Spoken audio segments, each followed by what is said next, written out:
छोटी बहन जैसी देवरानी गरिमा की शादी के बाद आज पहली रसोई थी। सासू माँ आई और उससे बोली, बहू खाना तो सारे मैंने बनाकर रख दिया है, लेकिन तुमसे हाथ लगवाना है। लेकिन एक मीठा व्यंजन तो तुम ही को बनाना पड़ेगा। तुम्हें क्या चीज़ सबसे अच्छी बनाने आती है, वह बनाकर सभी मेहमानों को खिला देना। गरिमा के हाथ पांव फूल गए। बहुत अच्छा तो उसे कुछ भी नहीं बनाने आता। वह घबराई और इधर उधर देख रही थी। तभी मुस्कुराते हुए उसकी जेठानी रितु सामने आई और बोली, मैं समझ रही हूँ तुम्हारी परेशानी, तुम बिल्कुल भी चिंता मत करो। मैं जानती थी तुम्हें रसोई बनाने में परेशानी आने वाली है, इसीलिए मैंने पहले ही केसर वाली खीर बनाकर रख दिया है। तुम्हें तो सिर्फ इतना करना है, उसे अच्छे से गर्म करो और उस पर खूब सारे मेवे काट कर डाल दो।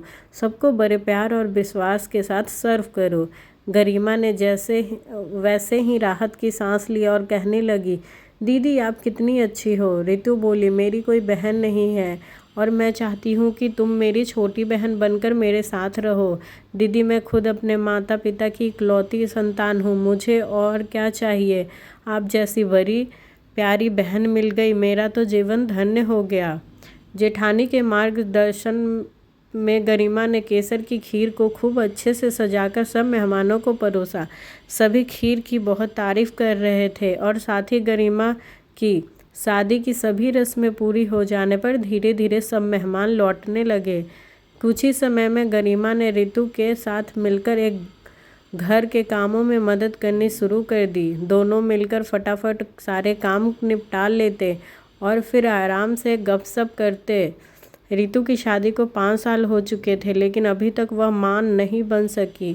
सासू माँ अक्सर कहती, पता नहीं तुम मुझे कब पोते का मुंह दिखाओगी, मैं तो तरस गई हूँ। अगले साल गरिमा गर्भवती हो गई। जिस दिन रितु को पता लगा, उसकी खुशी का ठिकाना नहीं था और उससे समझाने लगी कि इस अवस्था में उसे क्या करना है और क्या नहीं। उसकी तबीयत खान पान का वो बहुत ध्यान रखने लगी। जो कुछ उसका खाने का मन करता उसे बनाकर खिलाती। सासू माँ भी बहुत प्रसन्न थी कि बड़ी बहू ना सही, छोटी बहू तो उन्हें दादी बनने का अवसर दे रही है। रितु एक बड़ी बहन की तरह सही मार्गदर्शन गरिमा को दे रही थी। हर बार डॉक्टर के पास चेकअप के लिए वह स्वयं उसे लेकर जाती। पूरे 9 महीने तक रितु ने घर की सभी कामों की जिम्मेदारी स्वयं पर ले रखी थी। गरिमा प्यार से कहती, दीदी आप कितना थक जाते होगे, सारे काम आप ही करते रहते हैं, मैंने कितना बोझ आप पर डाल दिया है। तो जेठानी बड़े प्यार से उसे डांटती, पगली ऐसा मत बोल, तू कितनी खुशकिस्मत है जो तुझे माँ बनने का सौभाग्य प्राप्त हो रहा है। मैं जानती हूँ माँ न बन पाने की पीड़ा क्या होती है। और उसकी आंखें भर आती है। डॉक्टर ने कह दिया था कि गरिमा के शरीर में खून की कमी के कारण ऑपरेशन के वक्त खून की ज़रूरत पड़ सकती है, इसीलिए आप तैयारी करके रखिए। रितु ने फौरन कह दिया, मेरा ब्लड ग्रुप ओ पॉजिटिव है, जब भी ज़रूरत हो आप मेरा खून ले सकते हो, मैं डिलीवरी के वक्त भी मौजूद रहूँगी। और वैसा ही हुआ। ऑपरेशन के बाद खून की ज़रूरत पड़ी और रितु का खून लिया गया। गरिमा ने एक सुंदर और स्वस्थ पुत्र को जन्म दिया। घर में खुशी का माहौल बन गया। जहाँ सास ससुर खुशी से फूले नहीं समा रहे थे, वहीं रितु भी बेहद प्रसन्न थी। बेटे के नामकरण संस्कार के दिन रितु ने नाम सुझा प्रियांश, जिसे सभी ने पसंद किया और यही नाम रख दिया। प्रियांश की परवरिश में रितु देवरानी को बहुत सहयोग करती। ऐसा लगता अपने अंदर की सारी ममता प्रियांश पर लुटा रही हो। उसका व्यवहार देखकर गरिमा को महसूस होता, जेठानी अपने जीवन में बच्चे की कमी को बहुत महसूस कर रही है। एक दिन बातों बातों में ही गरिमा ने पति से कहा, दीदी माँ बनने के लिए तरस रही है, उनकी पीड़ा को मैं महसूस करती हूँ। क्या ऐसा नहीं हो सकता कि हम दूसरे बच्चे के लिए जल्दी चांस ले लें और बच्चा दीदी को दे दें। पति तो कुछ देर तक गरिमा को देखता रहा और फिर बोला, तुम कर सकोगी। यह बातें कहने में सहज लगती है, लेकिन इन्हें व्यवहार में लाना बहुत मुश्किल होता है। फिर आपने मुझे समझा ही नहीं। गरिमा ने कहा, दीदी को मैंने अपनी बड़ी बहन माना है और वह भी मुझसे हमेशा छोटी बहन की तरह स्नेह और सहयोग करती हैं। कभी घर के किसी काम में गलती होने पर जब मम्मी जी नाराज़ होती है तो वह मेरा पक्ष लेकर मुझे बचा लेती हैं। मुझे कभी लगा ही नहीं कि वह मेरी जेठानी है। प्रियांश के जन्म के समय उन्होंने अपना खून देकर मुझे स्वस्थ होने में मदद की। उनकी पीड़ा देखकर मेरे मन में जो ख्याल आया मैंने आपसे कह दिया। मैं इसके लिए तैयार हूँ और मुझे खुशी होगी जब दीदी की गोद में भी एक प्यारा सा बच्चा आ जाएगा और उसमें वो दुनिया भर की खुशियाँ ढूंढ लेंगी।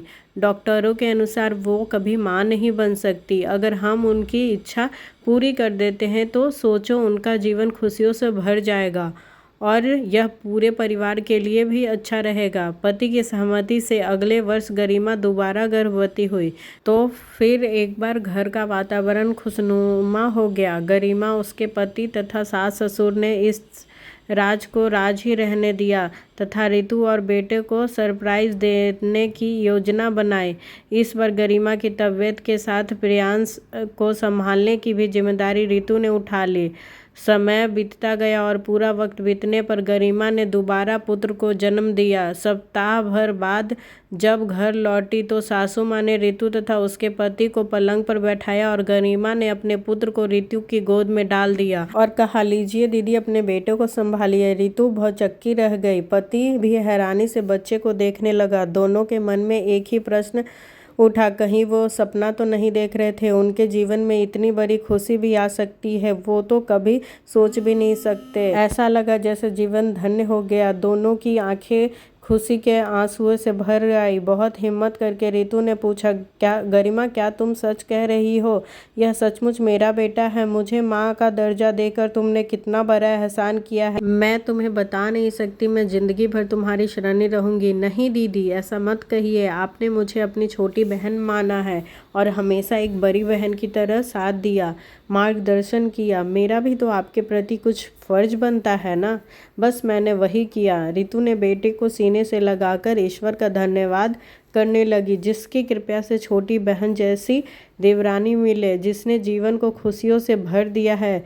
सासू माँ बड़े उत्साह और प्रसन्नता से बोली, आज तो मैं घी के दिए जलाऊंगी। मेरी बड़ी बहू भी माँ बन गई। सो आप लोग को ये कहानी कैसा लगा?